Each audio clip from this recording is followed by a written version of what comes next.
All right, Miles, let's talk Las Vegas Raiders here. It's been one of the more interesting teams this entire offseason to talk about. They made a lot of big time moves, addressing a lot of holes on the roster, and it doesn't seem they're done. They obviously have a very high draft pick, a lot of rumors and speculation on what they may be doing with that pick and overall in the draft. And there are some new reports that indicate exactly what the Raiders are actually planning to do in the upcoming NFL draft. I think Vegas fans will be very interested by these reports. Yeah, Nick, Vegas fans, you're targeting a lot of really exciting stuff in the draft, something I think everyone can get behind. But today, Nick, I want to talk about the man behind the machine, kind of. I want to ask Raiders fans, who's your favorite backup quarterback of all time? Who's a guy that's been on this roster that maybe you thought had potential or you always felt confident when he came into the game? Let me know who your favorite backup quarterback for the Raiders of all time has been. But also stay tuned to the end of today's video to hear a special word from the partner of today's video, Neuro. But Nick, who are the Raiders targeting? Yeah, so a lot of people, when the Raiders, obviously, they were looking at Tom Brady earlier in the offseason, they ended up signing Jimmy Garoppolo. A lot of people said, okay, maybe they're not looking for a quarterback in the NFL draft. They got Garoppolo. He's at least their short-term answer. They're going to focus on other things. I don't think that's the case when you look at the latest reports. This is according to Albert Beer, if you want to pull up the report, Miles. According to Albert Beer of SI.com, Las Vegas will round out its visits with the best signal callers when Ohio State's C.J. Stroud and Tennessee's Hendon Hooker come to town next week. This week, the Raiders have already had Kentucky's Will Levis in for a top 30 visit, and Alabama's Bryce Young is set to be at the team's facility on Thursday, with Florida's Anthony Richardson visiting on Friday.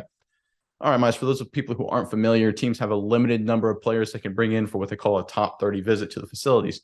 Here, the Raiders are literally using an inordinate amount of their top 30 visits on quarterbacks, and they're strictly focusing on the top first-round quarterbacks. Looking at a guy like Hendon Hooker, a guy who's rising up draft boards in the first round. You, of course, have Young and C.J. Stroud, the top guys, and then Levis and Richardson, the prospects, the physical guys, physically gifted guys that are likely to go very early in the draft as well.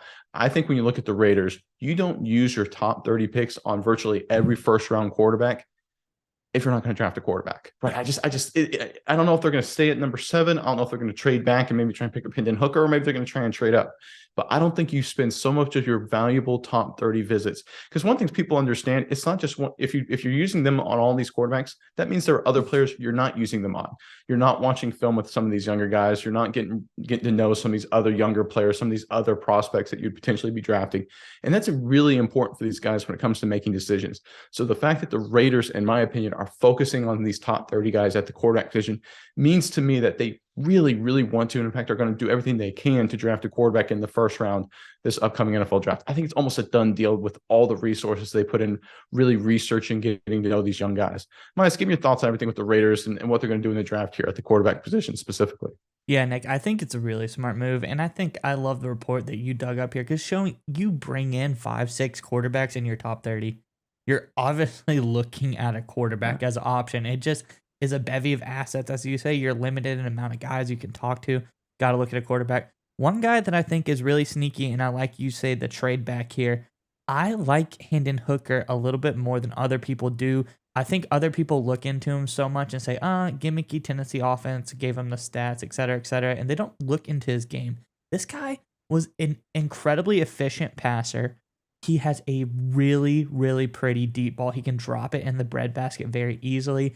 He has grown from year to year, Nick. That's something that we like to talk about in our draft analysis last year. That, he started in 2020 with an 80.1 PFF grade and now ended 2022 with a 90.8 PFF grade.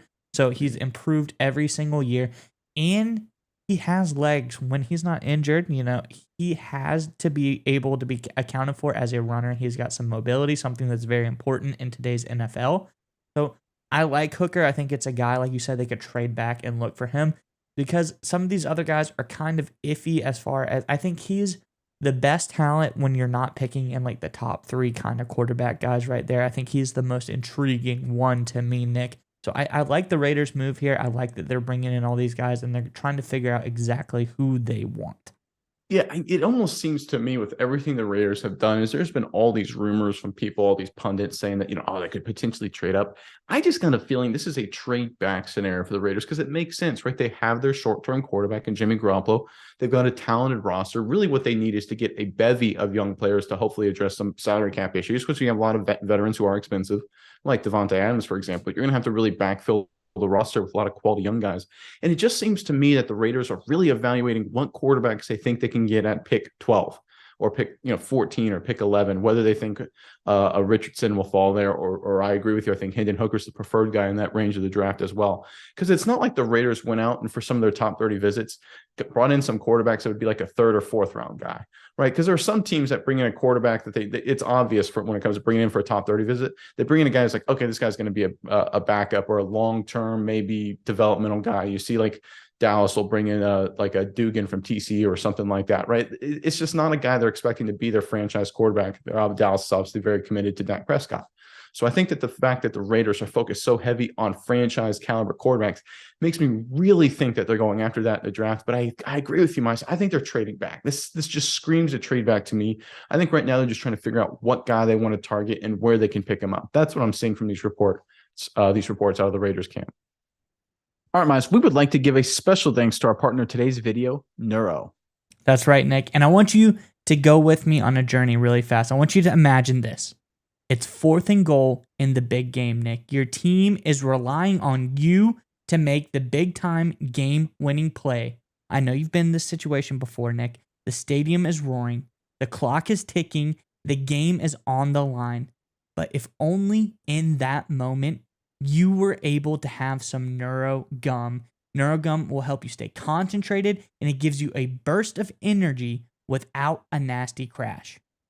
That's right, Miles. Neuro has thoughtfully curated ingredients and does endless lab testing, which means that you can reach the right state of mind safely and consistently. That's the most important part. It gives you a clean burst of energy and focus without the jitters of coffee or any of those other energy drinks. That's right, Nick. And if you click our sponsor link in the description below, you can enjoy energy, calm, and focus whenever you need it.